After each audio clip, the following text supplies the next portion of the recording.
Yo, this is Teresa Weatherspoon, better known as Teaspoon, and you're watching Real Fans, Real Talk. Live from the can. Vibe, you can. This is Real Fans, Real Talk. Real Fans, Real Talk. We as real as you thought. Real Fans. What's going on? Welcome to another live edition of Real Fans, Real Talk. I know we're starting a little bit later tonight, but we still gonna give you that same show that y'all come to know and love. A lot of sports going down this week. A big rookie debut in the NFL that we're gonna get to in a minute. Some replacement boxes. We didn't even talk about this. The tank replacement yet. We're gonna get to that too. But let me introduce my co-host, my brother, Eric Sanchez, aka Legend in Two Games. What's going on, man? What's really good, bro? Yeah, we got a lot to get into tonight. So go ahead and kick it off, man. Because Monday Night Football, we got boxing talk, we got NBA talk. The comment section's already buzzing. Yes, I see all the comments over there. I guess we should start with football. Let me just get this out the way right now. Just throw the whole Giants defense away. That's what I'm gonna say. Just throw the whole Giants defense away. I don't care about firing defensive coordinators. Just throw the whole damn defense away. I want to put this out there, right? It is November 24th, right? Right before Thanksgiving. Mark my words, Trip. The Giants next year will be a playoff caliber team. I mean, if they can stay healthy, yeah, I believe that as well. But I'm just saying for this year, this moment, it's over. We I don't know who the best player in this year's draft is, but whoever it is, we taking for him. Yeah, no. I just think that too often we judge teams based off wins and losses, and rightfully so, right? It's a business. You got to win games. I get that. But when you look at, like yesterday was a prime example. For 3.5 quarters, they look better than the Detroit Lions, who we know are going to be a playoff team. This isn't the first time the Giants have done that. For 3.5 quarters, they look better than the Broncos. You know what I'm saying? There's been several games this year that you look at the Giants. Right. There's been several games this year. When you look at the Giants, you're like, yo, the talent is shown and the team looks really, really good. And then because of their lack of experience and their lack of winning, they don't know how to close out games. So yesterday was another example that they didn't know how to close out that game. Mark my words, Trip. Next year, the Giants are going to take that step into being a playoff caliber team. This all is part of the learning experience. Obviously, whoever they bring in as a head coach is going to be a big part of that next progression for them. Mm-hmm. But you can see the talent, bro. And like I said, the fact that they don't have much to play for, and they going toe-to-toe with the Lions and losing to them in overtime. You know, Jahmyr Gibbs had to have a MVP caliber performance just to beat the Giants. That speaks to the talent that's there. Shout out to him because that boy. Yeah, Gibbs is come on. Passing game, running game, it don't matter. That boy good. Right. Shout out to the young boy. Hold on, let me see. You know what? Let me take this comment, Eric, because they seen you was on your celebrity status. Yeah. It's different now. I'm gonna go to this one. And I'm gonna go back up to the top. Imani says, Eric, I saw you reporting at the Magic Knicks game. Tell us about that moment and experience and how it came about. The pick with Mr. Frazier was dope. Thank you, Imani. I appreciate that. So how it came about, the gentleman you saw me with, Terry Spain from Sports First Media, and he covers the Orlando Magic and Florida State Seminoles for Space Coast down in Florida. He and I worked together on the Bob Feller Foundation. Started back in 2019. I came on as part of the foundation, and I was helping him out with some of the podcasts and stuff they had going on. And he and I continue to stay in touch. And last year, he had reached out to me to see if I was interested in covering the Florida State game. I went down there during Virginia Tech. It worked really well. That was our first time kind of working together. Like I said, we had worked kind of, at distance for the foundation, but that was our first time working together at the Florida State game. Actually, not last year, 2 years ago. And then he reached out to me and kind of told me, hey, this opportunity might be there. He was trying to get Trip and I down there for the Miami-Florida State game early this year, but we just weren't able to get the credentials. And then he kind of let me know last minute, hey, I got the opportunity if you still want to come down for the Knicks Magic. So I was like, absolutely. Went down there. It was great, man. Like I said, it was my second time kind of covering a pro game. So the atmosphere, the access early on was great. we got Coach Mosley, and I got some clips of the pregame press conference. We didn't know at the time that Coach Mosley got sick in the locker room because we were wondering why he didn't come out for the second half. Nobody had answers for us, and even at the post game press conference, he wasn't there. But the overall experience was dope. Shout out to the Orlando Magic. Shout out to everybody at the Kia Arena who showed us a lot of love, and shout out to Terry Spain, obviously, for granting me the opportunity to go cover the team. In terms of Clyde, I've met Clyde before. I think I posted this on older pic, but I met him a couple of times. And for those of you that don't know, Trip and I always joke about the boardroom at the Garden. We've been frequent visitors in the past to the boardroom, so we got opportunities to meet some of the Knicks legends and guys who formerly played for the Knicks. And Clyde, we were actually in the buffet room getting something to eat before the game started. He came in, him, Wally Zerbiak. I was hoping Monica McNutt came in because the radio crew was in there, but she never came in. I'm a big fan of her work. I'm not going to lie. But when I seen Clyde and we just started talking, Clyde's always very approachable. And as we were talking, I showed him the old picture I had him. I have an old picture with him in front of the Garden when he had like the cowskin suit on. Mm-hmm. And he busts out laughing immediately. He said, "Oh, we got to get you a new picture. That's I haven't worn that suit in years." So I was like, "All right, so let's get it." So as you can see in the picture, we're laughing and joking. And then he even says, hold on, get a picture of my rings. So that we laugh at it. It was a great time covering the game. The Knicks didn't play well in that game. Orlando's been giving the Knicks trouble in both their matchups this year. But overall, the experience was great, man. Again, shout out to Terry Spain, Space Coast Sports, Sports First Media, and the Orlando Magic. The hospitality was great, man. I'm looking forward to doing it again. And before we get back, she also wants to know if Angel Reese was there because she's dating Wendell Carter Jr. She was not there. I was hoping she was there too because I did think about that. I'm not gonna lie. From some of the pictures, I put up some of the pictures yesterday, and obviously we were on the court for the game. It was an early start game. Game started at 5. We were on the court by like 3:15. So we were getting obviously our pregame footage in. We were getting pictures. We were mingling with other people in the media. So I was hoping to see her there as well, but she was not. Maybe next time. But let's get to these comments, man. Shout out to Kyrie. Kyrie says, "What did Shedeur Sanders prove on Sunday? Cam Newton thinks Kevin Stefanski does not want to see Sanders win." Well, Cam Newton ain't the only one that believes that, because Eric and myself feel that way too. Okay, so what did Shedeur Sanders prove on Sunday? Okay, he proved a couple of things on Sunday. But I think, first and foremost is, that pressure either busts pipes or it makes diamonds. And with everything that he's had to deal with from the time he left Colorado to falling in the draft to the 5th round to being in a system where, it's pretty obvious that, they wanted the other guy to work out, Dylan Gabriel.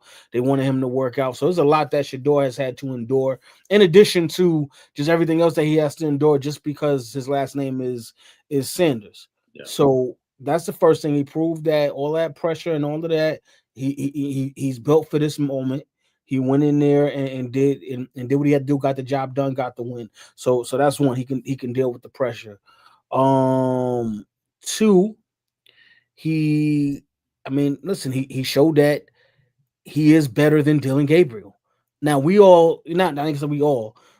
I'm saying myself and Eric, we knew that before. A couple of people knew that before as well, but he showed it this weekend with that win, the plays that he was making. And obviously it's going to take some time because he has not, been taking reps with the first team. He has not been on the field. So it's going to be a little time for him to grow, obviously, with any rookie, in sports. It takes you a while to really get a good grasp of the game. But from what we saw, the plays that he was making, he definitely should have been the guy for this team, not Dylan Gabriel. He should have not been skipped out of the first, second, third, fourth round of the draft. He should have been drafted a lot higher than he was. And then the last thing, for everybody who's saying, "Oh, well, he only beat the Oakland Raiders." Okay, so for you guys going into this week, Oakland and Cleveland had the same record. Mm-hmm. They were both bottom of the barrel teams. So this is not like, he just magically woke up and he got the Eagles offense and he beat the Oakland Raiders. No, the Browns have been bad. They haven't won a game in I think like a month. They only got, this is now their third win on the season. Okay, so these two teams, pretty much even. You know what I'm saying? It's not like he had any special, anything special going into this game. He had the same bad team that Dylan Gabriel has had this entire season, and they went in there and they beat another bad team. But at the end of the day, these are all NFL players. And as you always say, Eric, you can only play who is in front of you. I was just about to start my statement by saying that. You don't get to create the schedule. You just play who's in front of you. And before we say, they're only playing the Raiders, last time I checked, Drake May lost to the Raiders this year. Cam Ward lost to the Raiders this year. Those are two quarterbacks, right? Cam Ward was the number one pick. Drake May was a high first-round pick last year. Those are two quarterbacks who lost to the Raiders this year. So it's the NFL. Every team has good players on it. Are some teams worse than others? Absolutely. But it's the NFL. It's not like he's at a Division I school playing, a Division III school and beating up on guys who don't even deserve to be on the field. Everybody's a professional on the field. So that's first. Secondly, shout out to Kyrie because Kyrie kept the streak alive today, Trip. I thought you was going to say it. He wants to know again what was proven. Kyrie, week by week, shout out to Kyrie because every week, Kyrie, the question starts off. He wants to know what you've proven this week. What have you done for me lately? This week somebody did prove something. This week somebody did. Right, absolutely. Like I said, what have you done for me lately? All right, but I think Shador proved a couple things this week. First, he proved what we've been saying for a long time, Trip, that he was a first-round talent and he deserved the shot to show what he could do on the football field. Mm-hmm. Forget all the talk about did he interview well. Forget all the talk about, well, maybe he's not understanding the offense or, well, he doesn't have the strongest NFL arm. None of that matters because two of the most respected football minds when it comes to assessing college players are Mel Kiper Jr. and Todd McShay. They've covered the draft. Mel Kiper's been covering the draft 30-plus years for ESPN. Todd McShay, 20-plus years. Both these guys were on record throughout the whole college football season last year saying that Shador Sanders was a top 10 NFL pick, right? Most of them, for most of the year, said if he's not the number one quarterback ahead of Cam Ward, he's directly underneath Cam Ward. That was the assessment. And for some reason, every NFL team thought they knew more than guys that have been covering the draft for 30-plus years, and he slid to the fifth round. And even sliding to the fifth round, the Browns still pulled the clown move of, well, we're going to keep Joe Flacco. We're going to keep Kenny Pickett on the roster. We're going to put Dylan Gabriel. We're going to stack the deck against Shador Sanders, right? Now, Shador Sanders got the week of practice like we talked about, Trip. We talked about this last week, right? He got the week with the ones. He went out there and performed. I want to give you an example of two rookie quarterbacks who started this year and the way that the media has covered each of their first game. Just first game only, because that's what we got for Shador. I'm not even going to tell you the name of the first quarterback, Trip. I'm just going to give you his numbers, okay? Quarterback number one that I'm talking about, in his first start of the year, it was a home game as well. He went 13 of 20 for 111 yards, averaging 5.5 yards per completion, one touchdown. His longest pass in that game was 18 yards, okay? That quarterback, after his first start, was labeled, this is the successor. This is the face of the franchise. This is the guy that they need, right? Quarterback number two is Shador. We're not going to sugarcoat. We know it's Shador. Shador yesterday went 11 of 20, 209 yards passing, 10.5 yards per completion, one touchdown, one bad interception. It happens with rookies. The most impressive thing about Shador's start yesterday, though, is I highlighted this last week. Dylan Gabriel, through his 6 starts, the longest pass Dylan Gabriel had completed this year was 26 yards. In Shador's one start, he had a pass of 39 yards, 52 yards, 66 yards, being able to throw the ball down the field, right? Quarterback A, Trip, I'm not taking no shots at quarterback A because I like him. But that rookie that I mentioned was Jackson Dart. When Jackson Dart threw for 111 yards and 1 TD and the Giants won, everyone said, the Giants got their quarterback. He's the guy. This is the one they've been waiting for, right? Shador had a better start with less talent. And yet now it's treated like, well, we got to see if he'd be good next week. This becomes the media moving the goalposts now.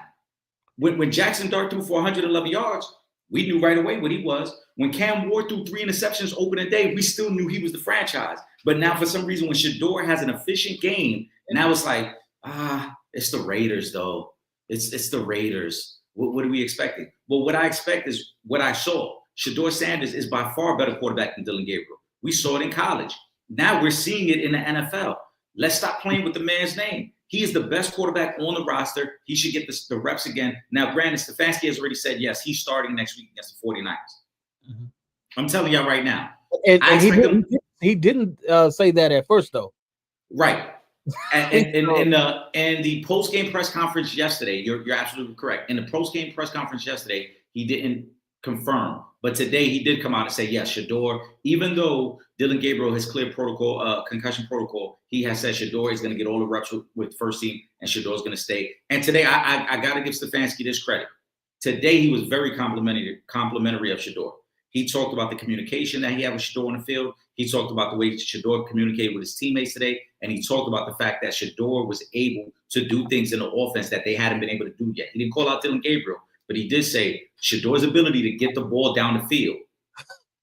Technically, he did call him out, but he did, but respectfully. Right, yeah. He did it respectfully because he said Shador's ability to get the ball down the field was one of the biggest changes in the offense. And like I said, you're going from a quarterback who started 6.5 games, and could not complete a pass longer than 26 yards.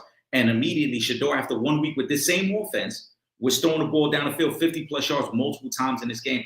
Oh, by the way, if we want to talk again, it was the Raiders. Go look at the rushing numbers because the Browns only ran for 67 yards as a team. So it's not like he relied on the running game. This was Shador beating a team with his arm as a rookie on the road. Shador deserves all the credit. He proved a lot yesterday, Kyrie. And I think Shador now will get to keep the job for the rest of the year. And then my hope now for Shador is now continue to grow off it. You ain't got to be spectacular, but if you give us another efficient performance next week, what they going to say then? I mean, somebody's still going to hate, but you know that. Yeah. You know, it's always going to be one. It's going to be Rex Ryan. Both look like Rex Ryan. Yeah. But, listen, man, you're absolutely right. There is no offense here whatsoever. At best, Jerry Jeudy, who I don't know what you were doing yesterday on that one reception where you got hit and fumbled the football. I don't know what that was, but at best, at best, Jerry Jeudy is a number 2 wide receiver. The rest of those guys at receiver, it's like it's the bad news bears, and maybe they might get better. I don't know, but as of right now, ain't nobody known on the rest of that wide receiver corps. You tight end, and you want to go to your tight end. You say, oh well, they got David Njoku. He wasn't even in there yesterday. He's not even starting no more. He's the backup now. The other kid, you know what I'm saying, he's young and got a lot to prove, but he ain't nothing, you know what I'm saying, special. You know what I'm saying? At least right now. And I'm saying that respectfully. I'm not trying to disrespect homie, but I'm just saying as far as the talent in comparison to other teams, or even if you comparing to what's the tight end position on the other side of the field, which is Brock Bowers. It ain't nothing like that. Okay, the running back Judkins, he's young. He's had a decent year, but it ain't like, you know what I'm saying, we looking at this kid like, yo, he's about to be the next running back. You know what I mean? He'd be all pro, top 5 caliber running back. He's still got a lot to prove. The offensive line is damn near not even existent. Okay, we know that. So for him to be able to come in and do what Dylan Gabriel could not do, it gives Stefanski and a whole lot of other people a huge slice of humble pie. And that's what they needed.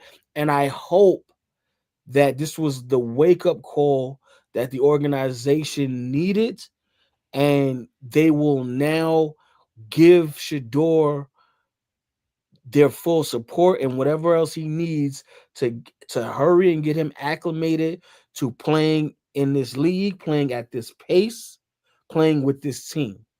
All right, I hope they can accomplish that. But shout out to Shador, man. I'm so happy for him, having his moment. Listen, I think that, like you said, the Browns lack a lot of talent. Obviously, Myles Garrett is by far the best player on their team, and he's probably going to break Strahan's record. He needs to get I think 6 sacks in the last 5 games. Yeah, he pretty much got to break it. I thought there were so many great clips from yesterday for Shador, right? The moment with him and Dion, him and Max Crosby hugging after the game and laughing, about competing. But I thought the most telling was a guy like Myles Garrett, who's been a multiple-time Pro Bowler, who's been a first-team All-Pro. His reaction to that 66-yard throw that Shador made. There's a guy who goes against the best quarterbacks every week, and he was shocked by the throw that his rookie quarterback was able to make on the run. So if that don't let you know about the talent that Shador's had, I don't know what else will. The Browns, though, you and I have said this since the draft trip. Crazy, because you and I have done draft podcasts for the last couple of years. This year, we actually did like a 3-day damn draft podcast because we were trying to wait for him to get. We were trying to wait for him to get drafted. The Cleveland Browns do not deserve Shador Sanders, and they completely fumbled this whole situation from day one. And now Shador is going to save them from looking like complete fools, because I promise you, Shador will start the rest of the season. Shador will look like a good, young, up-and-coming quarterback, which we already knew he was. And somehow the Browns, who messed it up for the whole first 60% of the season, are going to look like winners by the end of the season, because it's like, hey, Shador's your guy, and you got him at a 5th-round contract.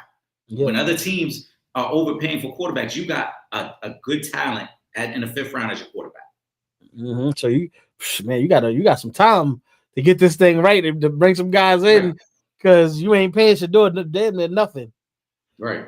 And once Dylan Gabriel's contract is up, if they even keep him, you know what I'm saying? It's not like they're gonna be giving him the max, because he's gonna be the backup. So it is what it is. All right. Are the Rams the best team in the NFL? They are one of the better teams in the league. I can't put the stamp on them as the best team in football, though. Just yet, but they are a contender.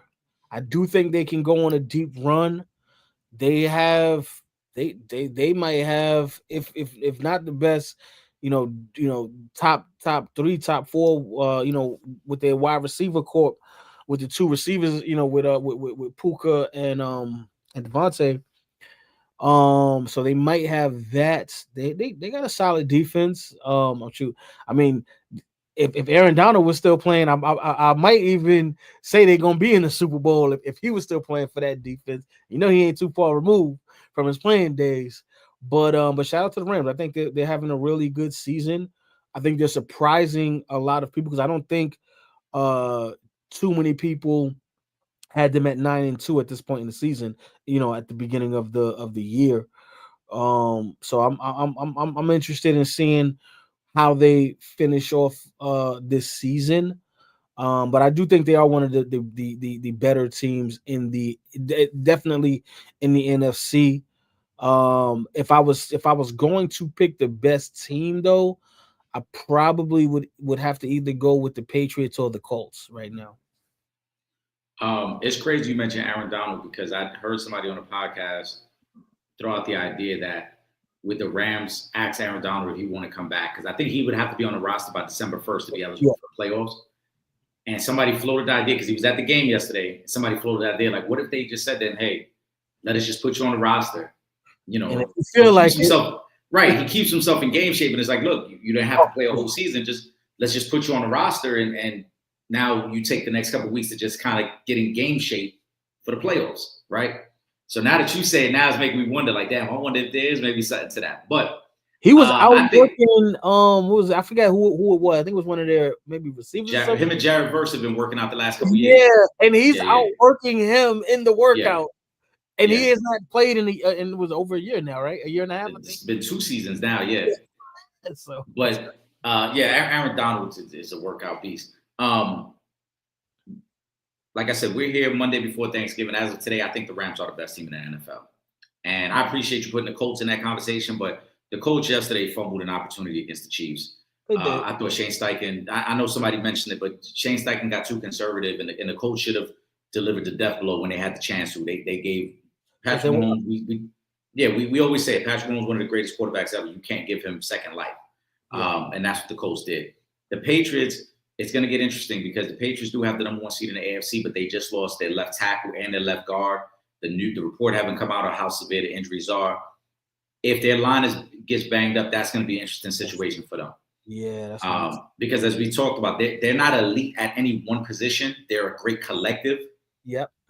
And so now if your O-line is struggling, you're going to see the effects of your running game and your passing game not able to do the things that they once were able to do. We saw what happened to Patrick Mahomes in the playoffs a couple of years ago. Correct. Yep. And we see what's happening with the Chargers right now with their O-line being decimated by injuries. So that could be a major blow if those things are severe. Now, to me, the Rams at 9-2, I thought they were going to win yesterday. They've been just, I think, the most consistent team the last couple of weeks. But I think a couple numbers should really stand out to me, Trip. First, Matthew Stafford. Matthew Stafford on the year has 30 touchdowns, 2 interceptions. Think about that for a second, bro. Like, when we talk about playing at a different level, he's still cooking. He's at over 2,800 yards passing on the season. You still got, 9-2 to 11. So they got 6 games left. Very real possibility he's going to be well over 4,000 yards, maybe even closer to 4,500 yards. All right. We know about Puka. We know about Devontae Adams. But the one thing that really sticks out to me, when we talk about best team, in terms of point differential, they're a plus 127. That is the best in the NFL. In terms of points allowed, they've only given up 179 points so far. That is also the best in the NFL. So you're talking about a defense that's operating at an elite level, and you're talking about an offense led by Matthew Stafford that's operating at an elite level, where, like I said, they're not just beating teams. They're really getting these games over pretty quickly. They did it a couple of weeks ago against the Seahawks when they forced 4 turnovers against Sam Darnold. They did it yesterday against Tampa. I know Baker Mayfield went out of that game, but even when Baker went out, they were already up 21-7. They were starting to put the beats on.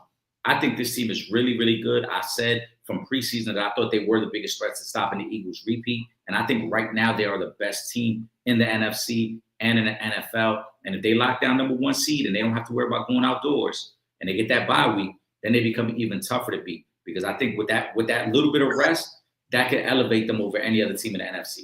Yes, yeah, I believe that as well. Shout out to Ron. He says, "Can Tampa still win the South?"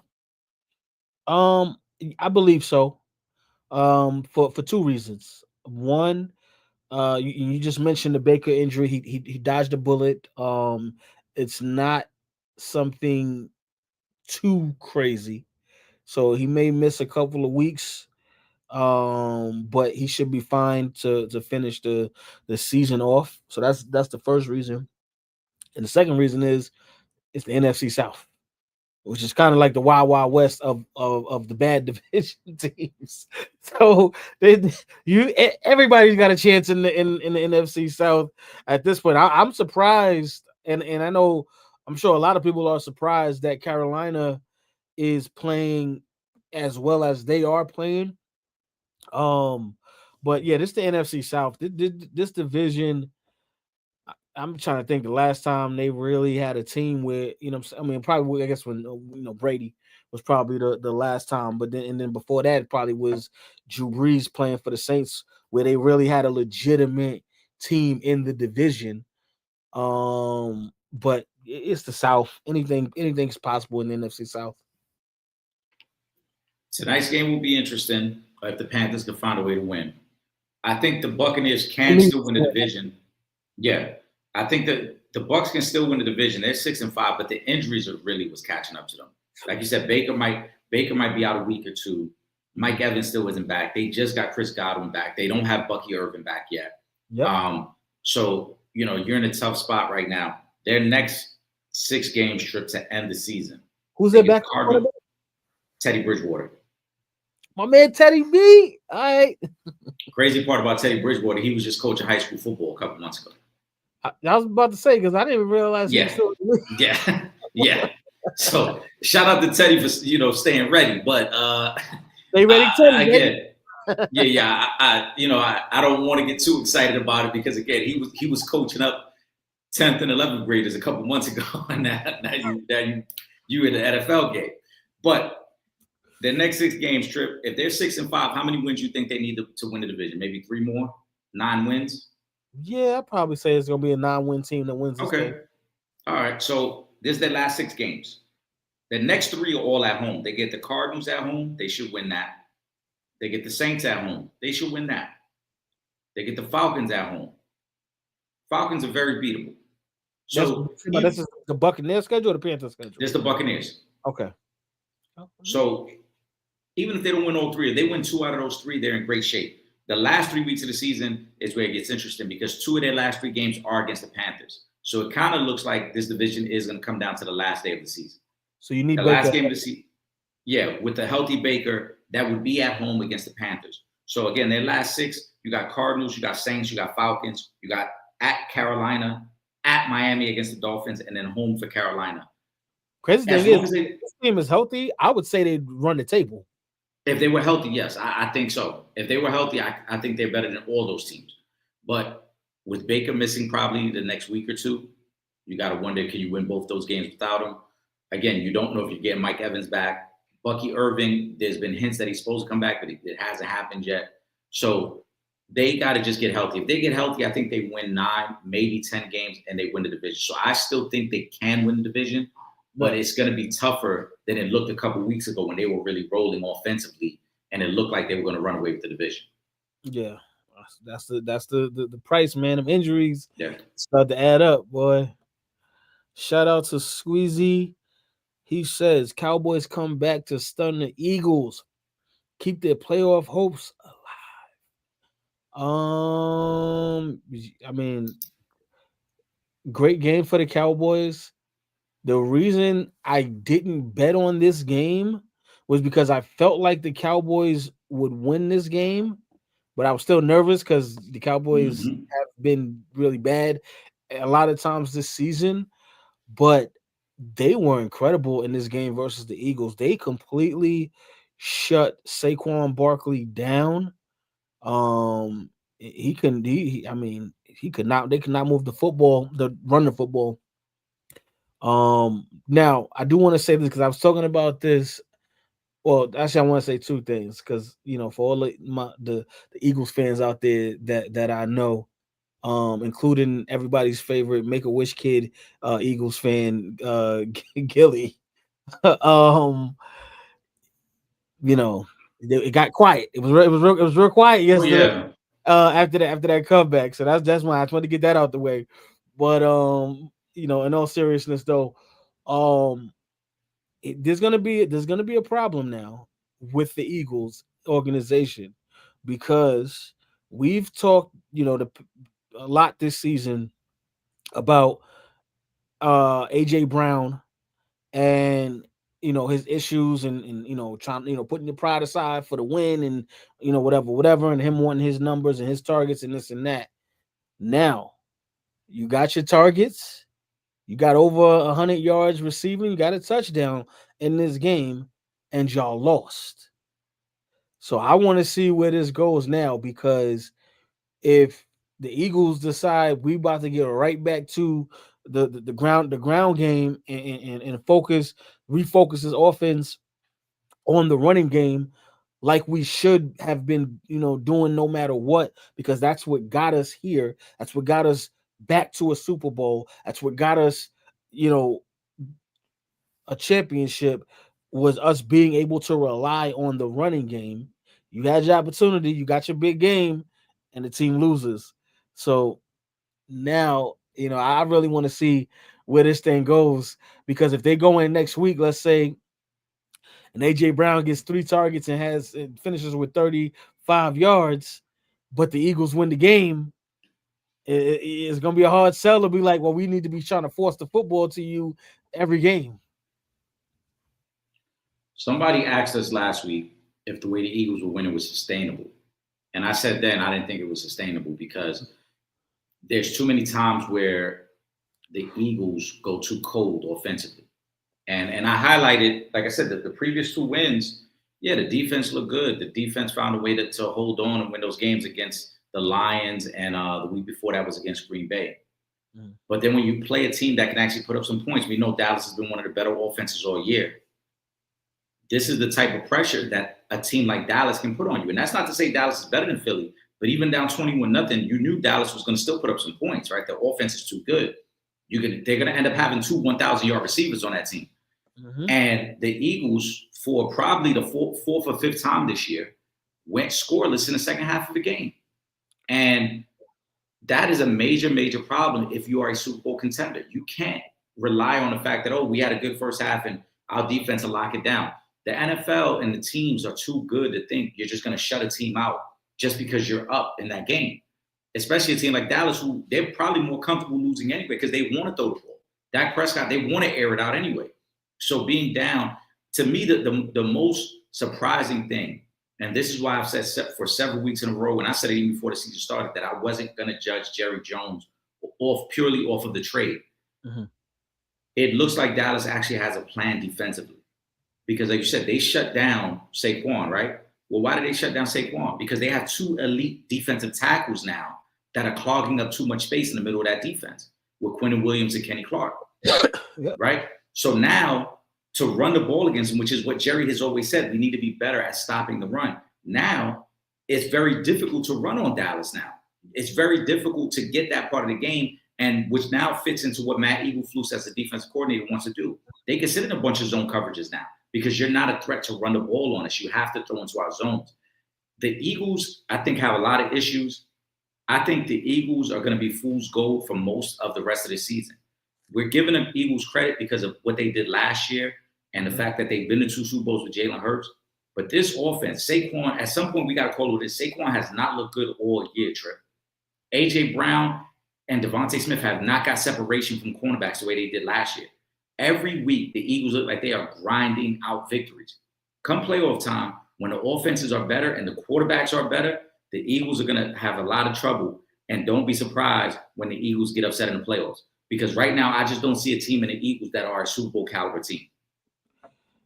And, part of, because, you mentioned the separation issues, but part of that is because they are not running the football. They can't, they're not running the football the way they did last year. Yeah. And it's not even close. Okay. It is not even close to what they were doing last season, which means that, things are going to struggle. Let me throw Will's comment up. He said the NFC comes down to the Eagles and Rams. The Bears are this year's Washington from last year. As I've said ad nauseum, that the Hale Jaden game changed the season for both teams. Still pretenders. Well, go ahead, Eric. No, I would say, Will, you my man, Will, but in a way, this statement is contradictory. Because if they're last year's Commanders, then that means the Bears are going to the NFC Championship game. Because the Commanders were in the NFC Championship game last year. You know what I'm saying? So I'm not completely sold on the Bears either. Don't get me wrong. I don't think they're going to beat Philly on Friday night. But if we're putting them in that category, then we're saying that the Bears have the potential to go on a little bit of a playoff run with Caleb Williams.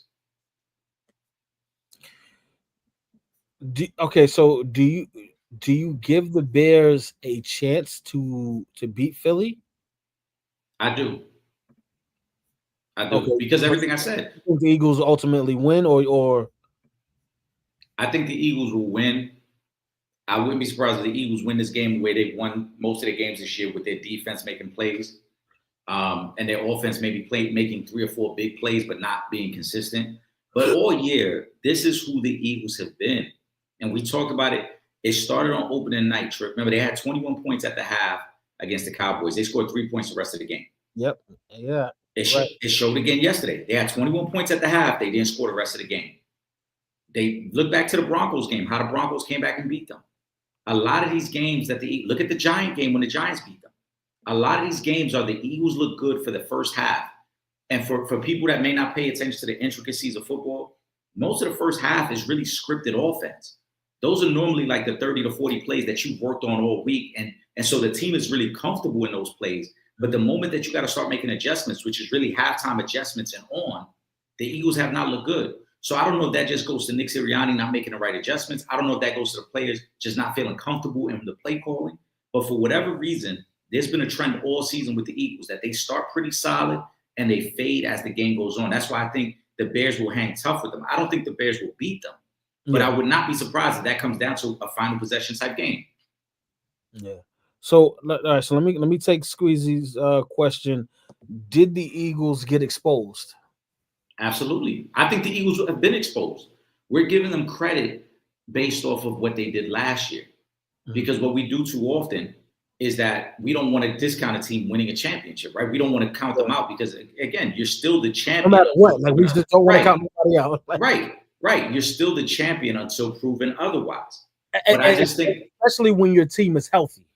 Right, exactly. Because the issues with the Eagles haven't been health. Again, Saquon is there. But as you mentioned, has Saquon looked anything like himself from last year, Trip? No. Right? Not we talked about it. Right. Last week, like I said, when I forgot who posed the question, and we talked about, the Eagles, can they keep winning this way? And I said, going into this week, in 4 of their last 5 games, Saquon struggled just to get to 60 yards rushing. He had that one big game against the Giants. Other than that, he was struggling in his rushing yards. And again, it proved again yesterday. Trip, he had 10 carries for 22 yards yesterday. The week before, he had the 83-yard game against Detroit, good. Then he had a 60-yard game against Green Bay. 2 weeks before that, he only had 44 yards against Minnesota. So again, in 4 of his last 5 games, he's gone over 80 yards 2 times. He's struggling to get the big plays that open field. This team, I think, as a whole, when you look at the Eagles and you look at their wins this year, there's plenty of games we could look at and be like, yeah, they just got by. They just kept squeaking by. Again, 19-6 against Detroit, 10-7 against Green Bay, 28-22 against the Vikings, right? They lose that close game. They win a close game against the Buccaneers. They win a close game against the Rams. They win a close game against the Chiefs. All those games, we could point to 1 and 2 plays and be like, if it goes the other way, there's a different team. And that's why I don't feel like they were exposed yesterday. I think this is who they are. Yeah, this is it. So, listen, and for for the Eagles fans out there, I don't even know what to tell y'all, because again, if this was a situation where Saquon went down for 6 weeks, Jalen Hurts missed a couple of games, AJ Brown got hurt, then I could be like, well, some rest and some right. You know what I'm saying, some reps and you get right back in there. But this ain't that. No. For the most part, this team has been healthy this entire season, but they don't have a secondary.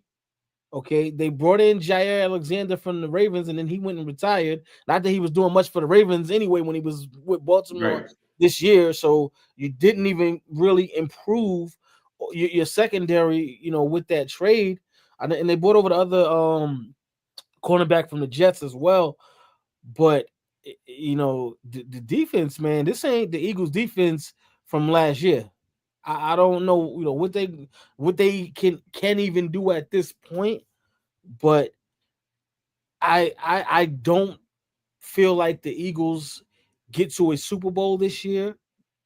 And if I'm being honest, they may not even make it to the NFC Championship game. I don't think they've now. Depending on how the teams line up. Right. I was going to say, depending on the matchup, that's going to really dictate, because, a favorable matchup. Again, if they get Detroit in Philadelphia, we probably like Philly to beat them. Yeah. Right. If they get Seattle in Philadelphia, probably give the edge to Philly to win. Yeah, I would. The only team, like I said, that I clearly feel like is better than them is the Rams. And then I think from there on, it would be matchups, depending on where Philly would have to go to play. But I just don't think that Philly is as good as they were last year. I think their defense is still good, but there are real issues with this offense. And don't forget, a couple years ago when they went to the Super Bowl and lost, they had the same issues the following year. And the whole talk about Sirianni, is he the right head coach? AJ Brown, this whole drama played out before. And that year, they lost in their first playoff game. Mm-hmm. Even though they won the division, they made the playoffs, everybody was excited, they defended champs, they lost right away. That's why I'm saying I think we have to pay attention to who they are. This is who they are. Offensively, they're going to have small moments here and there. Defensively, they're pretty sound, they're pretty good. But the problem is, come playoff time, the quarterback play gets better. You're not playing against JJ McCarthy. Yeah. You're going to be playing against the best quarterbacks in the NFC week in, week out. And even though you might be able to beat Jared Goff and Philly, but again, I think Sam Darnold presents another set of challenges because that Seahawks defense is really good. Yeah. Right? A healthy Baker Mayfield with his weapons, they've beaten you in the playoffs before, and they've played you tough in the playoffs before. So that creates another set of issues. And then, God forbid, if the Cowboys make it and they got to play the Cowboys, you talking about Dak Prescott, who's had success against you. Mm-hmm. Yeah. So that's why I say that I don't think the Eagles, like you said, are exposed. I think they are who they are, and we just got to believe it. This is who they are. They're not a really good team. They're solid, but I don't think they are a Super Bowl team right now. Yeah. Shout out to Pooh. She says, so the other night, Klay Thompson and Morant got into it. Morant was calling Klay a bum. Then after the game, Klay went in on Ja's career and character. Is Ja becoming unlikable? Listen, Eric's been saying this. The writing's been on the wall for Ja to get up out of Memphis. He needs a fresh start. He's getting since the last time we spoke about Ja Morant. He's had a couple of DNPs, coach's decision. I just think that the situation with him and Klay is just him lashing out type of situation, because of everything that's been going on. Now whether or not Klay is a bum right now is that's a different question. He's definitely not Game 6 Klay, but that whole Dallas team is looking really bad right now, as a whole. So I don't know if once they're healthy again, would Klay begin to look better? Because when you're in a situation where you have your five is Kyrie, Klay, Cooper Flag, Anthony David, and either Likely or Gafford, that's going to change how defenses have to play you, because Kyrie can break down the defense the way he does, because Anthony Davis commands the double team the way he does. That can put Klay back into a situation where you don't have to do anything but shoot the basketball and maybe try to stay in front of your guy. You know what I'm saying? If you can, we know you're not, because again, prior to the injuries, Klay was actually one of the better two-way players in the league before all the injuries start taking their toll on him. So I'm not gonna stamp Klay a bum. He's started off the season bad.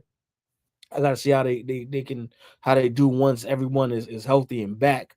And is Ja Morant becoming unlikable?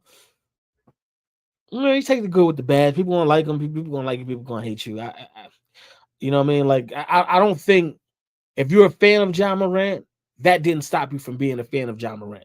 If all the lives doing the gun stuff and all of this stuff, then this situation with the kid, with the high school student or whatever, if that didn't stop me from liking Ja Morant, this damn shit ain't gonna stop me from liking Ja Morant. It didn't stop me from liking Ja Morant. So yeah. I mean, is he unlikable to a select group of people? Yeah, he's unlikable, right? Is his time in Memphis done? I thought it was done a year ago. And like you said, I've said it so many times. I don't know what they're waiting for to pull the trigger on, and maybe that's not even the right word to use, Trip. But I don't know what they're waiting on to make the trade. After I said it, I thought about like that. Maybe that ain't the right choice of word. But I don't know what they're waiting on to make the trade, because Ja needs to change the scenery already.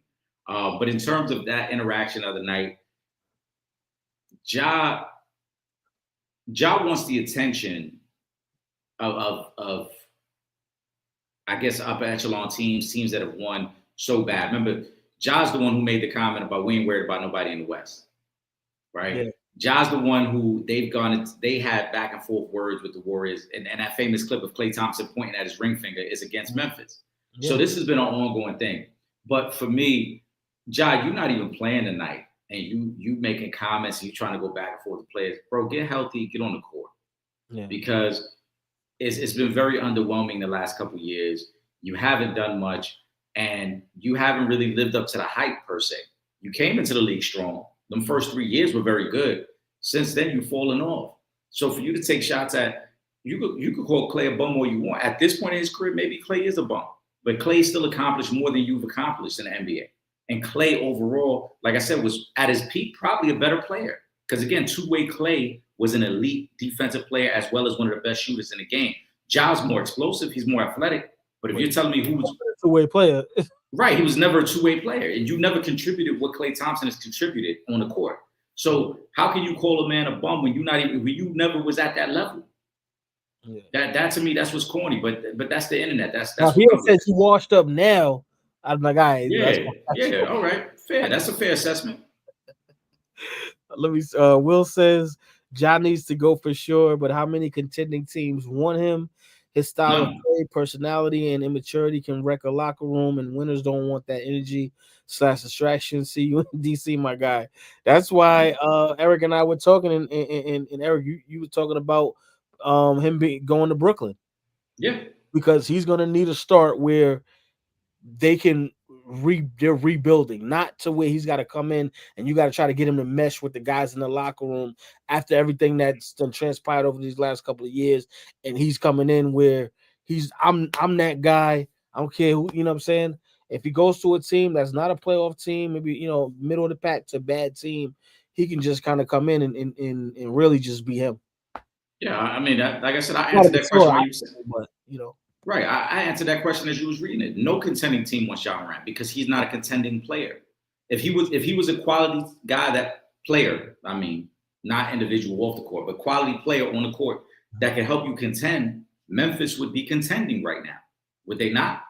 Right? The reason they're not contending is because their best player does not elevate the team to that level. So there's no contending team that's going to deal with his nonsense. Let's just call it what it is. There's no contending team that's going to deal with all the antics. So, like Will said, he might be in DC. It's the reason why I said Brooklyn, right? These are the teams that are going to go after him because in terms of like star appeal, yeah, he still has that. There's still a lot of people who like Ja Morant as a player and would tune in just if he's on their team. Yeah. But if you're saying, oh, we got Ja Morant and now we're contenders, no. Because if it was that simple, Memphis would be contenders. Memphis ain't been a contender for 3 years. And they still got, outside, they don't have Bane, but they still got Jaren Jackson Jr. there. You still got Ja. You know what I'm saying? Y'all supposed to be two of the future, big name stars of the league. The prior 2 seasons when they had Desmond Bane, they wasn't contenders then either. So, what are you going to do? And one other thing in regards to my main man, Game 6 Clay, he ain't no bum. He was able to pull Meg Thee Stallion. No. He ain't no bum. When you can do that, that's it. Ron says the Chiefs finally won a close game, beat the Colts in overtime. That may have been the signature win of the season for the Chiefs, for a couple of reasons. One, because as I said earlier, I think that the Colts may be the best team in football. So that in itself is a huge win. But this is also a season-saving win because you're talking about they were down, I think, what was it, 20-9, something like that? 20-9 to start the fourth quarter, yeah. 20-9, so to come back and get the victory in that fashion to really kind of keep your playoff hopes alive. And you guys have gotten lucky, with the division kind of struggling, the way it has. So this win for the Kansas City Chiefs, where you guys are in third place, you could not have afforded to lose that game and been 5-6 right now with the Broncos being on absolute fire, the Chargers coming out the gate the way they did. Obviously, they're dealing with some injuries on that offensive line, which has kind of slowed them down a little bit. But you're in third place, and you could not have afforded to lose that game. The Chiefs, it definitely was a season-defining win for them because if they would have lost that and then you would have had to come on a short week, we just finished talking about the Cowboys and how much the Cowboys have improved. Mm-hmm. As the Chiefs, you would have had to go on the road and been in desperation mode on Thanksgiving Day. Now, it's still the game you got to win, but at least you got a little bit of room now knowing like, all right, we're still in the mix. We still control things. We don't need any help to make the playoffs. The Colts, like I said, to me, this game is more about, and maybe I sound like a homer, this game is more about the Colts blowing this, though. You're up 20-9 going into the fourth quarter. I thought Shane Steichen just got way too conservative. There was a couple of times that I thought you got to go for it on fourth down. And I think when you look at the raw numbers of this game, even if you didn't watch the game, the raw numbers, look how many more plays the Chiefs ran than the Colts. They ran damn near 40 more plays.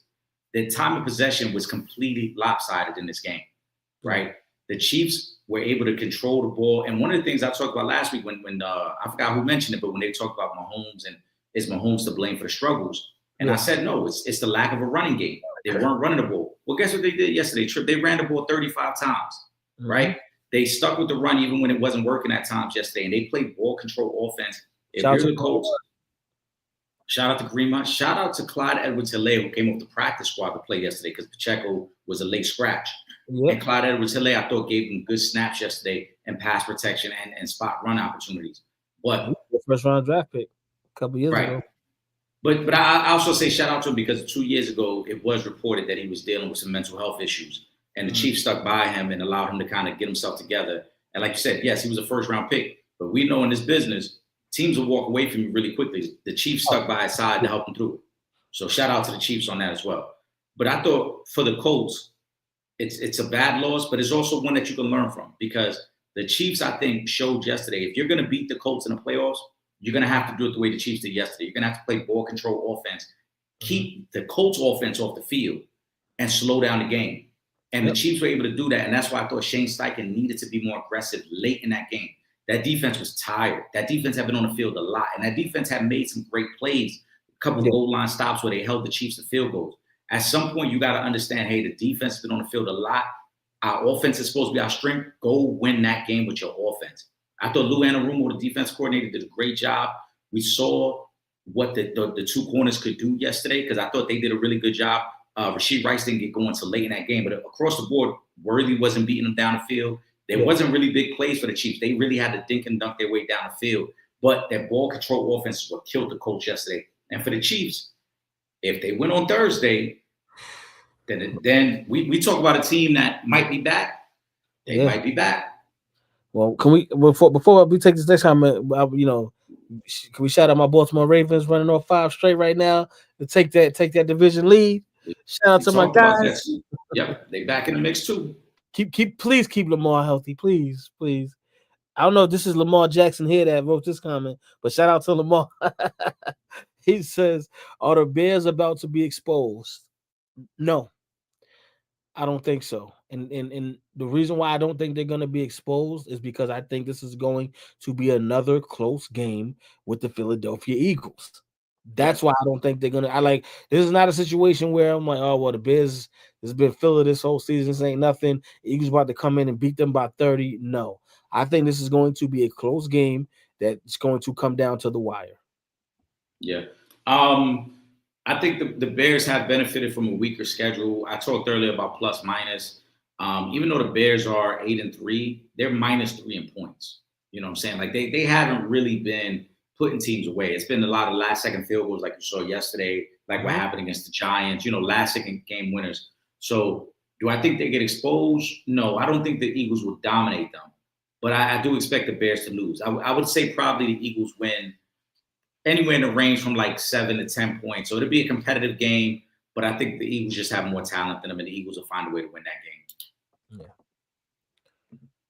All right. D'Angelo says Draymond Green finally responds to Kenyon Martin's disses to him over the years, but Kenyon went on live and went in. What y'all read on this one? I mean, it's just cats talking trash. It is what it is. Listen, I think that both of these guys, had great careers. They both, were in the league. Obviously, Kenyon Martin's not in the league anymore, but was in the league for a long time. Same thing with Draymond Green. Obviously, Draymond has I would say the better resume, but but Kenyon is the better individual player out of the two.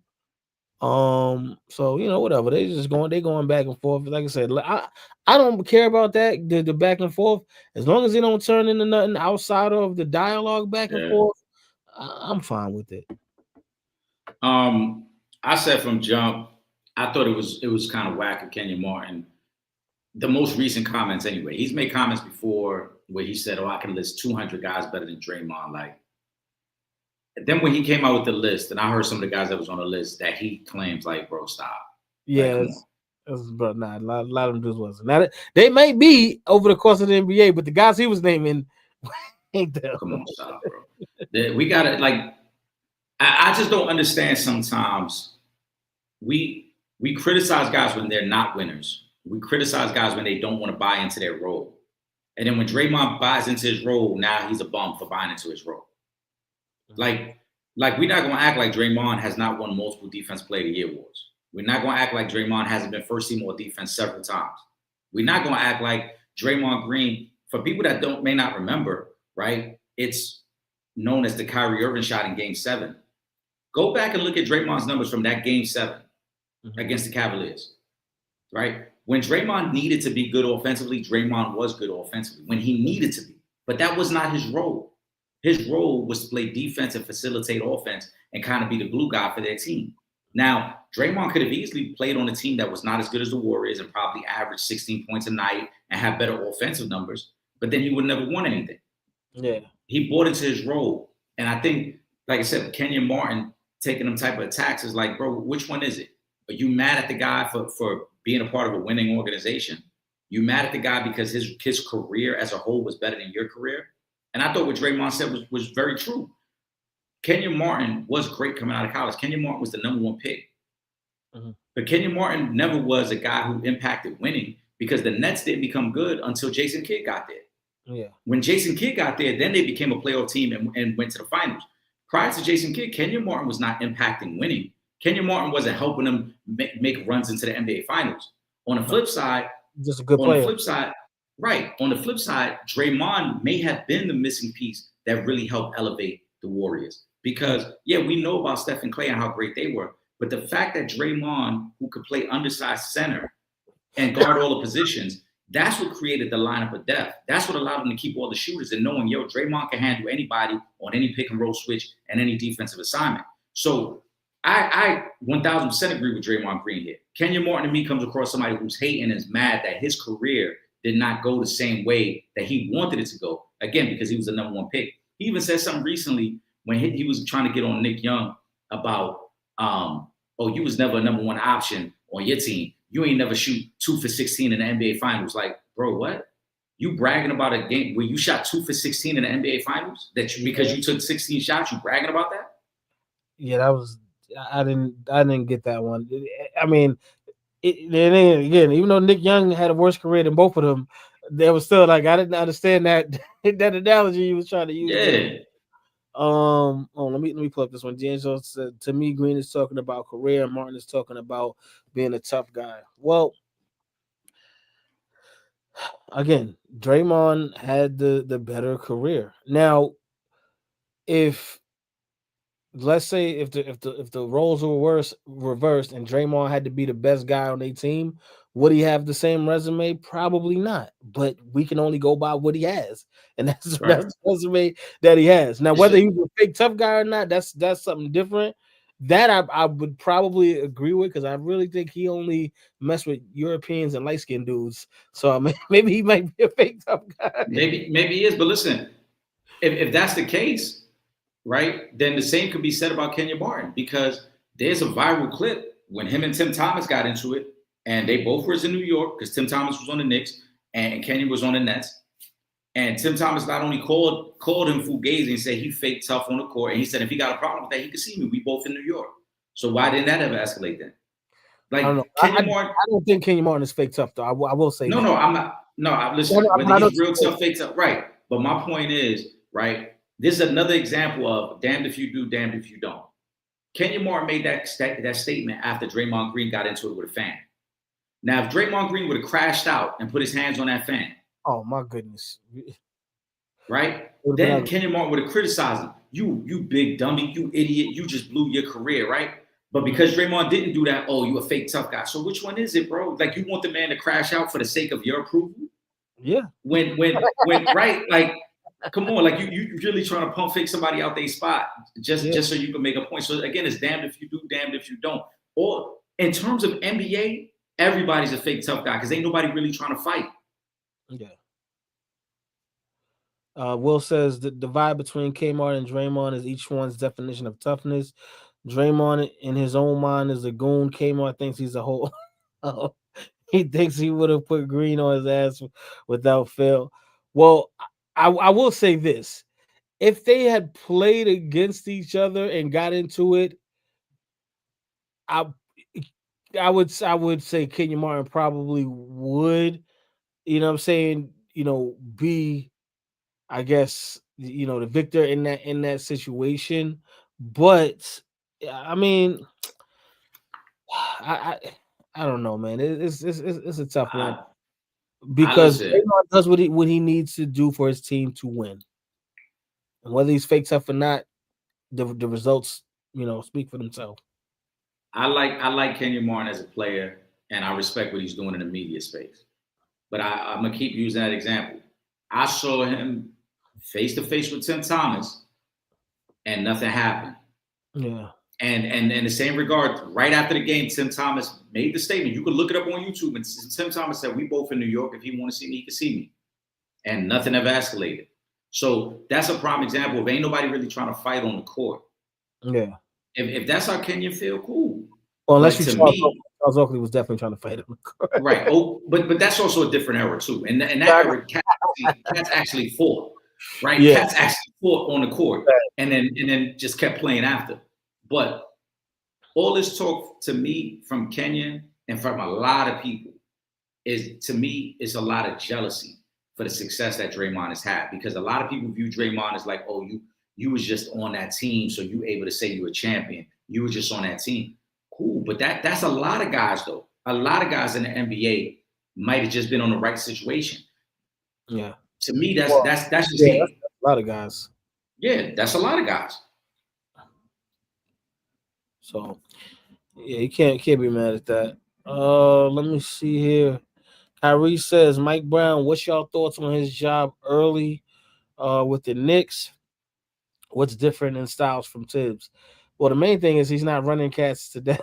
That's the main thing. We're not sitting up here talking about the 3-man lineups that got the most minutes played, and all of them is Knicks lineup. Yeah. So that's the most important thing. I would say the Knicks will be a lot fresher come playoff time, playing at the speed that Mike Brown has them playing at, where there's a little bit more of a rotation with the guys that actually are getting minutes to help just with the starters getting rest. But I will say this too. I like the Knicks' depth more this season than I did last season, right? And so I know that that's probably a contributing factor to Tibbs and how they had to play last year as opposed to what they have to do this year, because they have a better bench and a deeper rotation that they can go to. So the first thing with Mike Brown, I just think the flow of the offense is much better. Last year was far too ISO centric. A lot of Jalen Brunson go to work and everybody stand around. This year, you see it, especially early in the shot clock. It's a lot more ball movement. It's a lot more off-ball movement. So the offense just looks more efficient in that regard. The second thing, obviously, is the bench. Last year, I think the Knicks were averaging just under 20 points a game from their bench. This year, they're almost at 40 points a game. And a lot of that has to do with just, like you said, one, the bench is better. You add Jordan Clarkson, you're going to get more offense. Absolutely. But also you see Landry Shamet get more playing time, right? And he just had a 30-point game recently as well. And I think it's very important that Mike Brown is doing that, because as you can see early on, the Knicks have had some injury issues. OG Anunoby's been out of the lineup for a couple games. Brunson missed some time. Mitchell Robinson's been out. So now you've got to rely on these guys, and you need these guys to be ready to go. Landry Shamet actually got hurt at the Orlando game. Yeah. And he might be out for a little bit with a shoulder injury. But you need these guys to be ready when their opportunity and their number is called. And I think that's what Mike Brown has done a great job of keeping everybody prepared and understanding that when it's time for you to play, ain't no excuses. That's the main difference between him and Tibbs. Now, the bigger pressing issue, and one of the things that I think is going to become a headline the next couple of weeks, Trip, just pay attention. Karl Anthony Towns' effort on defense. His effort on defense has been terrible. He ain't never had no effort on defense. I know. But he got this is so it balanced out. right. But the real issue now is he hasn't played great offensively. He's been very up and down. And because that trade rumor has already been out there about Giannis, it's going to cause more of a spotlight. Every time Karl Anthony Towns, there's already video circulating of the Orlando game where Mikal Bridges is yelling at Karl Anthony Towns a couple of times because he missed assignments. He didn't rotate on the backside of the defense. The rumblings are going to grow because the Knicks have already lost a couple games they shouldn't have lost. The Knicks are already looking at a situation where like the expectation is to go to the finals. And if we can make the trade for Giannis, and if that is going to be the difference, again, I said from the start of the season I didn't want to do it because I didn't want to give up too much of the roster. I didn't want to do anything where we're back to only having 6 or 7 guys that we could trust to play. But if Karl Anthony Towns is not going to give that effort on defense, the Knicks might have to explore that trade because you can already see the frustration from other guys in the starting lineup with Karl Anthony Towns and his effort. Yeah. Okay, the Thunder 17-1, just being the Thunder. I mean, what else can you say? The best team in basketball. And they're probably after the season, they're probably gonna be even better and the best team in basketball for a long time because of those draft picks that they got. So what can you say? Shout out to OKC, man. The Thunder, yeah, they're going for it. They look like they not only do they want to repeat, they trying to make history. We talked about it last week. Could they go for the 73? That at this pace, yeah, they might be going for 75 at this pace. Exactly. Shout out to OKC. Right. Who says the WNBA had their draft lottery and the Dallas Wings won again, so it's back-to-back for them. Many say Aussie Food may go number 1, reuniting her with her girlfriend Paige. I mean, that would be nice for them, I guess. They can have a nice little reunion. But I don't know if Dallas has enough for them even having a number 1 pick back-to-back years. That's going to help them out this season. And shout out to Paige because Paige is phenomenal, but they got a lot of flaws on that Dallas team. It's going to take, some work to get them into being playoff contenders. Yeah, I saw that about Fudd, and I think there's a young lady, I can't think of her name, I was trying to look it up real quick, that plays overseas that has also been gaining a lot of traction as potential number 1. So it'll be interesting to see what direction they go in Dallas. I feel like if Paige wants her to be the number 1 pick, she will be the number 1 pick because the stars get that pull. Yeah, no, that's a fact. It's not like she's a bad player, and we're saying, you know what I mean? Like if it was a bad player, it's like, oh, hold on. But she's actually nice. I just looked her up. Shorty's name is Arwa Fan from Spain. I saw some highlights of her the other day. She's a center, but she plays obviously on the perimeter. Great touch shooting wise. And there's been discussion, with Dallas try to pair up Paige with the stretch big who can shoot and space the floor, or would they want to bring in another guard like Fudd, and kind of balance out their backcourt. So, I mean, we'll see what they do, like you said. But if Paige gives, the nod that she wants Aussie Fudd, then that might be the direction they go. Yeah, I agree. I would think the team probably would want to bring in the big, but again, stars get that pull. Yeah. D'Angelo says, Paul Pierce says, Kobe Bryant never was the face of the NBA. Is he tripping or stating facts? Oh, okay, so Kobe was the face of the league, but the time that he was the face of the league was shorter than it should have been. And that's, I believe, because of the situation in Colorado. Stop. You know what I mean? Where he should have been starting being the face of the NBA. That threw everything off. And then he 1,000% agree with you. had to come back and work and do what he had to do, get back to the finals and do that. And then he became the face of the league, but it wasn't for as long as it should have been because LeBron James was coming. Yeah. He first of all, Paul Pierce is known to drink on the show, so let's take that into account. Secondly, because of comments like this from guys like Paul Pierce, this is why they're gonna start jacking up the pricing on recording equipment, Trip, because everybody should not have a platform. Paul Pierce is a guy who's been on TV trying to say, remember they gave him that list of players who were better scorers than him, and he damn near thought he was the best scorer of all time. Everybody, yeah. They had Mike, Kevin Durant on there. Yeah. I believe was on there too. And with a straight face, he was like, nah, I think I was better. Like, you're bugging. Yeah. But this is why the podcast space has become what it's become. It's all shock value. Paul Pierce knows that Kobe was the face of the league because when they matched up in both their finals appearances, who was the headliner in those? Who was the headliner, right? Kobe Bryant, like you said, the only reason Kobe doesn't have more MVPs and wasn't the face of the league longer is because of that situation in Colorado, and it took the media a little while to kind of get over themselves in that situation. But Paul Pierce, you would think that somebody who played in the league as long as he did and was around so many great players would have an understanding of who was the face of the league. Because if he wasn't the face of the league, then who was the face of the league back in during that 08, time? 09, yeah. Right. 06, 07, 08, 09, who was the face of the league then? Yeah. If it wasn't Kobe. Because it wasn't LeBron yet. No. It was never D Wade. No. Shaq was already older. That's what I'm saying. So who else was there at that? Who was the?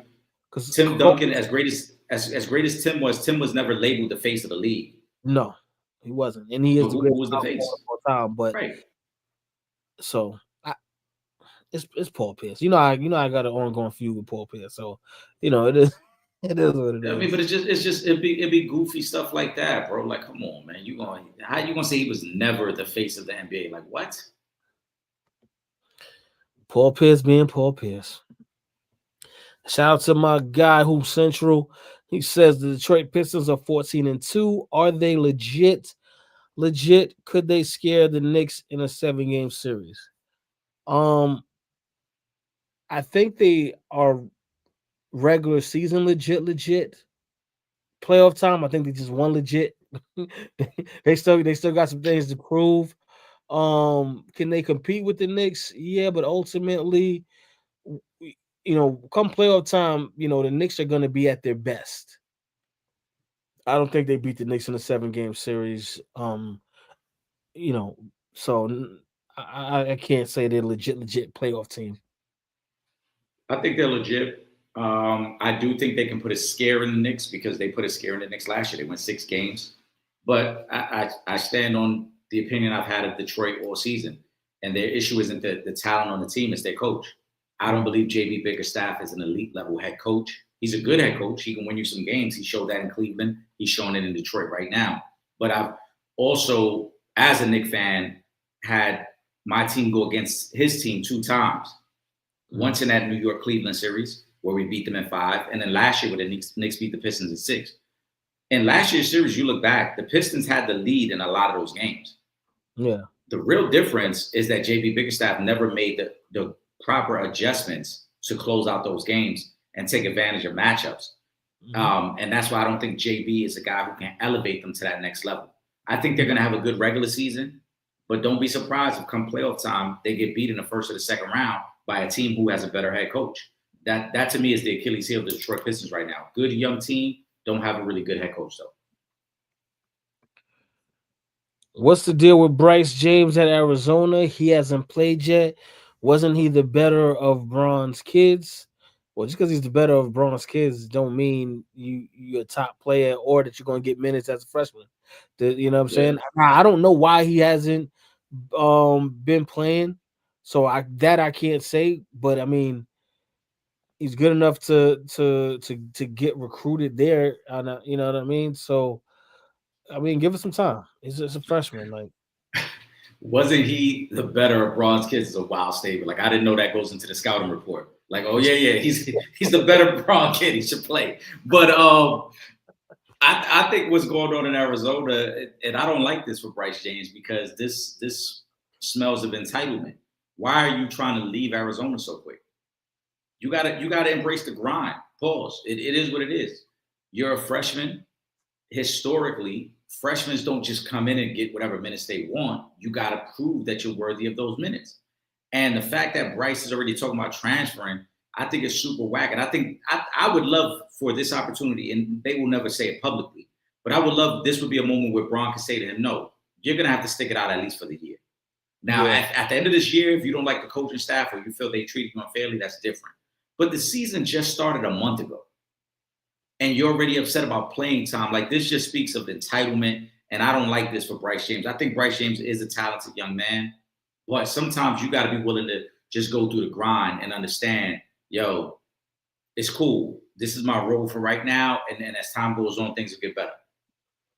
Yeah, he's definitely got to stick it out. They're not going to respect it if you transfer from Arizona, you better go to the next school and be averaging 25 and 5.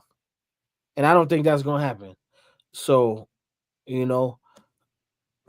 like, stick it out at least this year. It is what it is. Yep. Will says, God damn it, Bron don't make the show now, bro. As well. Listen, I agree. Well, I think it's stupid.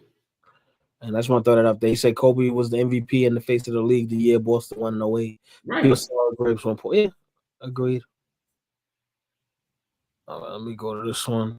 Did y'all see Cayenne Anthony as part of the Jordan brand that connect with his daddy, and Jordan helped with that, huh? I mean, Jordan, it is Jordan's brand, so that so I would say yes. But yeah, I mean, Carmelo's a Jordan brand athlete. It only seems like that's where he would go. I mean, of course, the connection helped. His dad already has a relationship with Michael Jordan and with the people over at Jordan Brand and Nike, so it helps. But I mean, let's not act like Cayenne wasn't the #1 rated high school ball player coming out of New York. Let's not act like Cayenne has not played well his freshman year in Syracuse. Mm-hmm. And so Jordan Brand, especially now in the era of NIL money and brand recognition, notices, hey, this is an opportunity to align ourselves with a future star. Again, we don't know what the ceiling is of Cayenne Anthony, but if he continues to have the freshman year he's having, why wouldn't Jordan Brand want to take advantage of that relationship they already have with Carmelo? Exactly. Let me take Imani's comment and then we're going to get ready for the final thoughts. Imani says, end of the show comment. Tank was on the Breakfast Club last week and made the statement that Usher is a better singer than R. Kelly. At first, I was like, hell no. Nah. But he ain't saying he make better songs or whatever. When y'all hear both, whose voice is better, or maybe pause, touch you more. I just feel like I need to say pause right there. Tank used the word a better technical singer. Okay. Tank is, let me take this off the screen for a second. Tank is a very respected vocalist. So I'm not mad at his take on the two of them. I actually, you know what I'm saying, agree with him about Usher being the better vocalist. That doesn't mean that either one of them makes better songs than the other. That doesn't mean somebody's a better writer than the other. It just means that vocally, he believes that Usher is the better singer than R. Kelly. I would agree with that because I feel like Usher has more range with his voice than R. Kelly does. Now, with that to the side, if we're talking about writing, I would give the edge to R. Kelly. If we're talking about songs and hits, it's pretty close, with the exception of the fact that R. Kelly done wrote a lot of hits for other artists. Usher hasn't written anywhere near as many hits for other artists as R. Kelly. Like R. Kelly got, if I'm not mistaken, got joints for Michael Jackson. I'm talking about. He got a Michael Jackson record in his resume. R. Kelly's written for a lot of people. It's been a lot of hits for a lot of people. But if we're just talking about vocally and your ability to sing, yes, I would agree with Tank, and I would give the edge to Usher. I mean, I respect Tank's breakdown, and as you said, I think that's a fair assessment. Usher probably is the strongest singer with more range. And if that's what the conversation is, that's what the conversation is. Too often when people compare people, like I said, immediately people jump to, well, R. Kelly got this many hits. Well, that's not what he said. Yeah. He wasn't talking about hits. He wasn't talking about catalog. He was just talking about that one specific skill set. And I'm okay with that. I don't think that's controversial. That again, that's his opinion, but I agree with his opinion, and I think there's nothing wrong with that. Yeah, exactly. So shout out to Imani. Shout out to Imani's pops. Appreciate y'all for keeping up with us. She told me today she had to let pops know because we changed the time and he be needing to get his shows right. So but one more thing, Eric, I did want to get your take on before we get to the final thought. Actually, Anthony Joshua replaces Javante Tank Davis.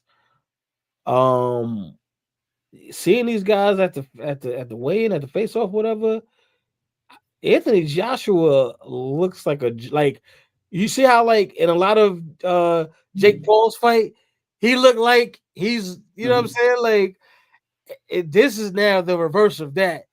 And much respect to Jake Paul, because this is what I've asked for a lot. This is what a lot of people have asked for a lot, for you to fight a legitimate boxer who is in their prime, right now.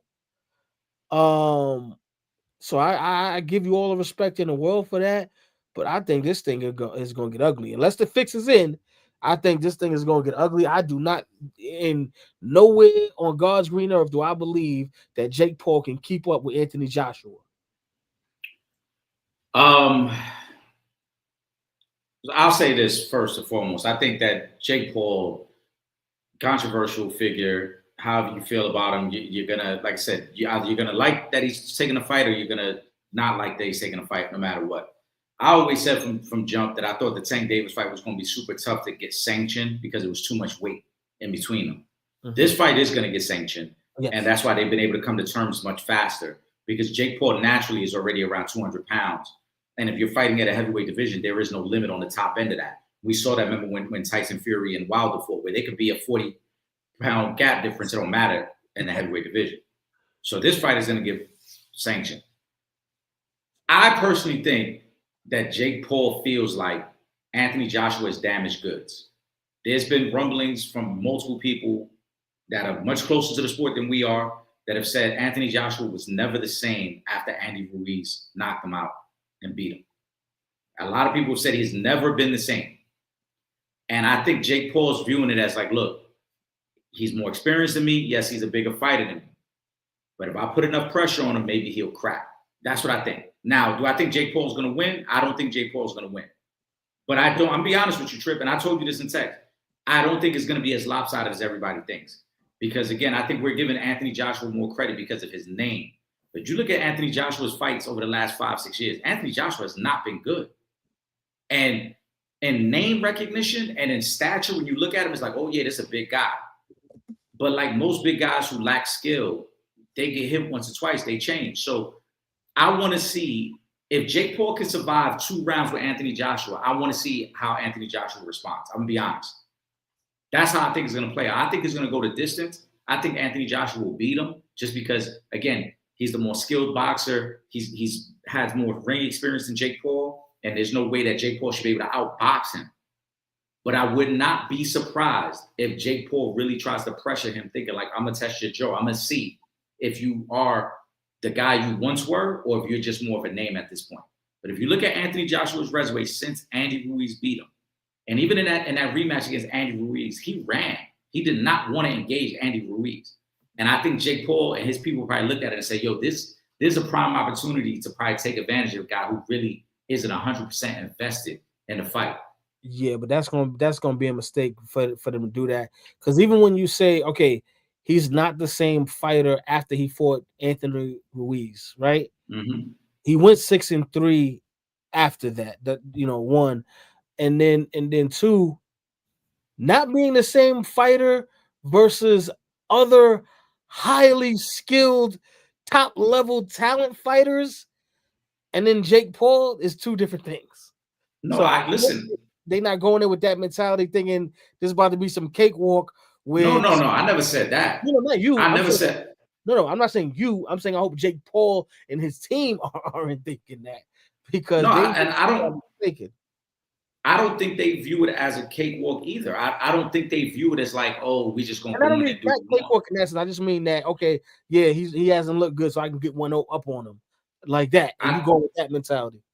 I think they view it as like, this is a guy he's ripe to be beat. Yeah. He's a guy who has not been the same. He's a guy, again, Anthony Joshua has been in some wars. Anthony Joshua is 36, 37 years old. Mm. So he's been in some wars. It's very possible you again, when you look at him physically, you're like, oh man, that's Anthony Joshua. Like, he still looks in great shape. Yeah. But mentally, he might not be the guy who wants to engage. Mentally, he might not be the guy who wants to get in there and fight with you. Right? And so it's very possible. That's why I said it'll be interesting to see if Jake Paul can survive the first 2 rounds. Because if he gets through the first 2 rounds, his confidence is going to go through the roof. Like, oh, maybe Joshua don't hit that hard. Maybe he don't want to get in the ring with me. You know what I'm saying? And then that's going to become the point where I think he's going to start trying to put pressure on him. I would still expect Joshua to win. If I'm betting on it, I'm putting Joshua to win. But I just personally think Anthony Joshua has not been a good fighter the last couple of years. He's more named than anything. Anthony Joshua, up until this day, has still ducked Deontay Wilder. Yeah. He still don't want to fight Deontay, even though Deontay Wilder himself is over the hill. He still don't want no parts of that. So that speaks to where he's at mentally. And I think that's what Jake Paul's looking at. This is a guy who mentally does not want to really fight. He's just doing it because, this is what I've done, and it's an easy check. But do I really want to be in there? Probably not. Do you feel like Deontay Wilder would have been a better fight? Now, I'm saying Wilder Paul, not Wilder Joshua. I mean, I think it would have probably been a more exciting fight because Deontay Wilder would have been looking for the knockout. Yeah. You know what I'm saying? Where like I said, I really think Anthony Joshua is going to be okay with just winning by decision. That's why I don't want to say like, if it goes the distance, the fix is in, because I think that Anthony Joshua's mindset is going to be like, I just want to get through these rounds. Yeah.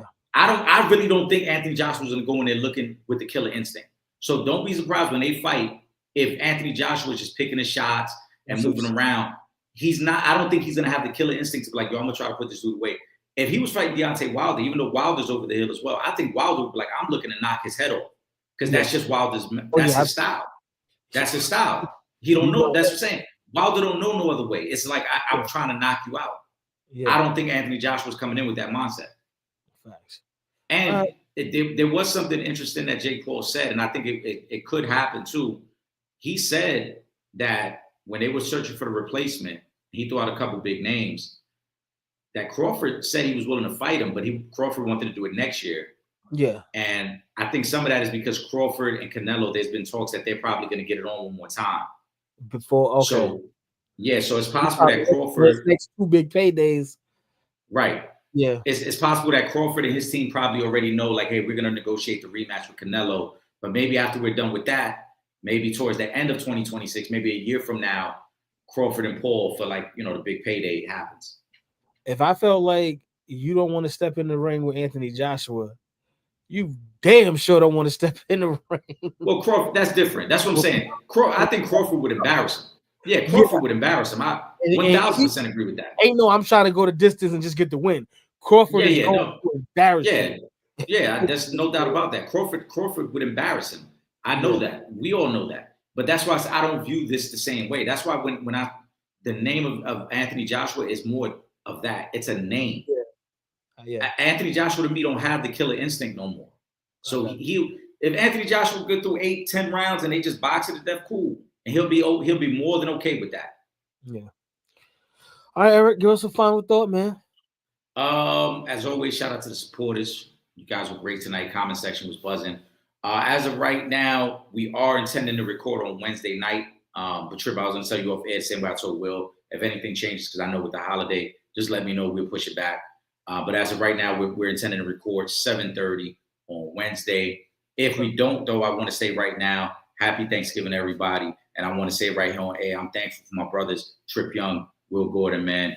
It's great always being able to get together. Obviously, me and Trip don't get to see each other in person as much as we used to, but it's always great to get on the lives and talk shit back and forth. Same thing with Will, man. So happy Thanksgiving, everybody. And like I said, if we do record on Wednesday, we will see you at 7:30. Yes, sir. I'm just gonna piggyback off of that, man. Happy Thanksgiving to everyone out there. Hopefully we still see you on Wednesday, but if not, we will definitely be back next Monday and next Wednesday. Getting right back to this thing. Nothing but love for you guys. Appreciate y'all so much. And shout out to our brother Sean Fontaine, came up to New York this week. You know what I'm saying? Got to catch Shout up out with to Sean. the family. So big shout out to Sean Fontaine. And yeah, man, with that being said, oh, hold up. Make sure y'all follow us on all our social media: Instagram, Twitter at Real Fan Talk, Facebook.com/Real Fans Real Talk. And of course, subscribe to that YouTube channel, YouTube.com/For the Fans Productions. And if you're not in the New York City area and you can't watch us on Verizon 43 on Thursday nights from 8 to 9 p.m., do not worry. You can watch us from anywhere in the world. Just go to that website, realfansrealtalk.com.